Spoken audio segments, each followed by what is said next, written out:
Well, after I bumped into this Italian, we sort of took a walk. Oh.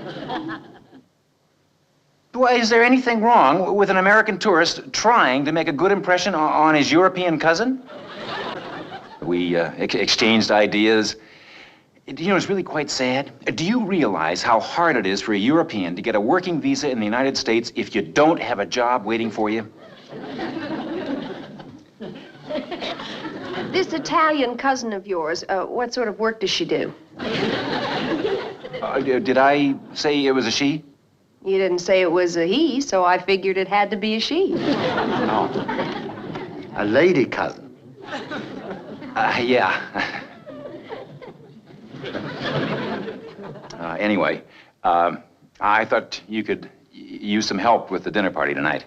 The villa comes with 4 in help. Oh, I figured that's what you'd say. But actually, it's not so much for tonight. I was thinking of taking her home with us. Home? Where we live? Well, sure. You could use some help around the house. Just temporarily, of course, till she got settled. Anyway, she's waiting outside. Oh. Oh, well, show her in. I guess that's the courteous thing to do, huh? Excuse me.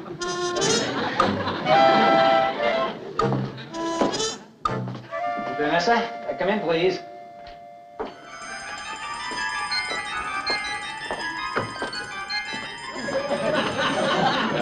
Vanessa, this is my, Wife. wife. And I'm, Larry Tate. buongiorno. Buongiorno. Oh, I'm so delighted to meet you all. And I accept the position. You've had experience as a housekeeper? No. That's perfect, Sam. That means she hasn't developed any bad habits. We can break her in just the way we want her. Darrin, could I speak to you privately? Sorry. Mine won't take long. Excuse me. Come on.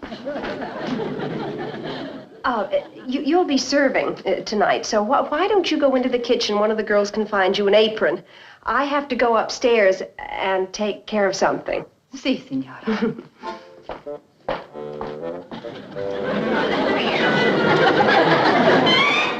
Mother, you show up here pronto. I don't know what you're up to or who that girl is, but you're not proving anything. A monk wouldn't be safe with her.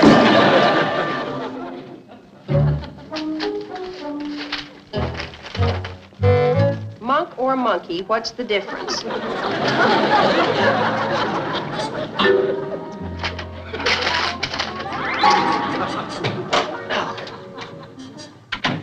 Sam, I've been talking to Larry, and he's concerned. And what he's concerned about is that you're concerned, but it's really nothing to be concerned about. I'm not concerned. Now, look, I realize that Vanessa is not your average maid. You can bet my sweet mother she isn't. What's that supposed to mean? I'm not sure what it is, but there's something very strange about her, and it's quite possible that Mother's weird sense of humor is hard at work. Yes? It is me, signora. I want you to see how I look in the apron. Oh, come in, Vanessa. Sto bene, chi sta?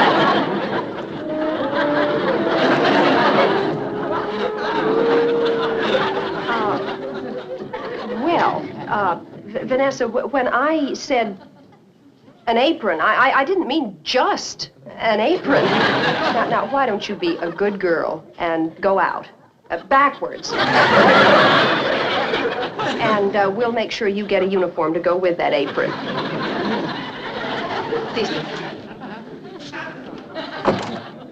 Doesn't that tell you anything? It just means she's inexperienced. She may be many things, Darrin, but inexperienced is not one of them. And order. Ready? very fast for a witch of your vintage. I caught a tailwind. I'd appreciate it if you caught a tailwind out of you. No. A mother's place is by her child. How are you, Daddy? In excellent health, thank you. Of course. He wouldn't have it any other way. Certainly not.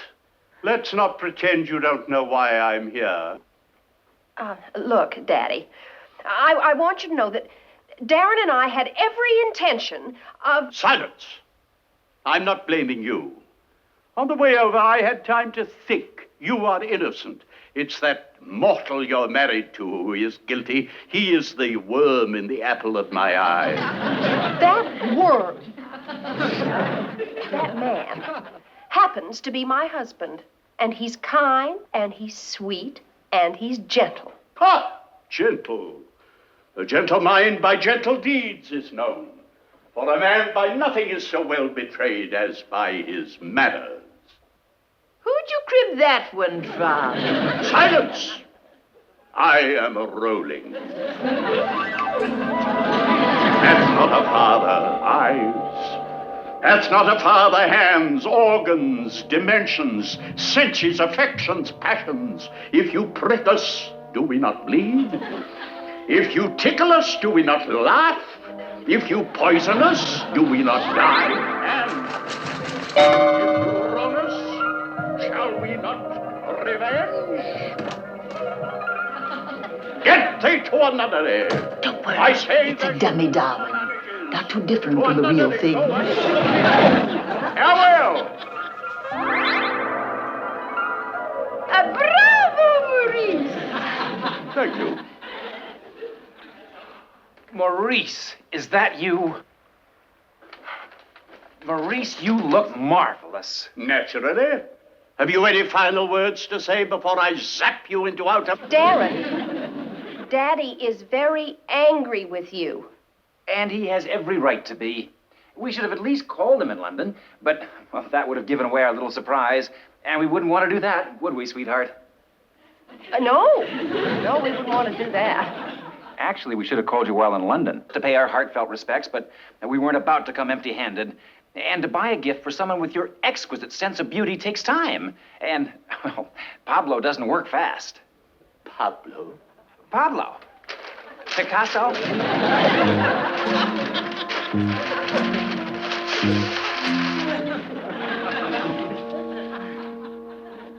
Oh, what a remarkable likeness. Yes, Daddy. Mr. Picasso really caught the strength of character in your face. You really think so? Yes, I suppose he has. And the look of forgiveness in the eyes. In those eyes, perhaps. Not in these. Maurice, why can't you be gracious and just say thank you for the gift? It's very hard to be gracious when you've worked yourself into a rage. Yeah, frankly, I would rather face your anger than receive a compliment from the Queen herself, because an angry word from you is a far greater compliment than... Go on. I can't. I might sound insincere. Nonsense. The truth never sounds insincere. I think it would look fantastic over the mantelpiece.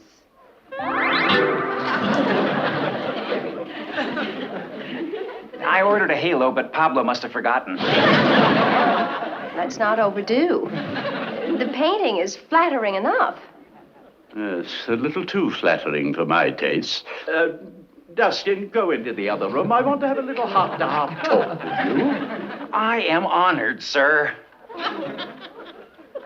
Daddy, what are you going to do? Do you know he's changed? For the better, I hope. In some ways, yes. For instance, he has a keener appreciation of me. Yet somehow I feel I've broken the poor chap's spirit. Oh, well, don't worry about that. He's very pliable. It's too pliable. He needs straightening out.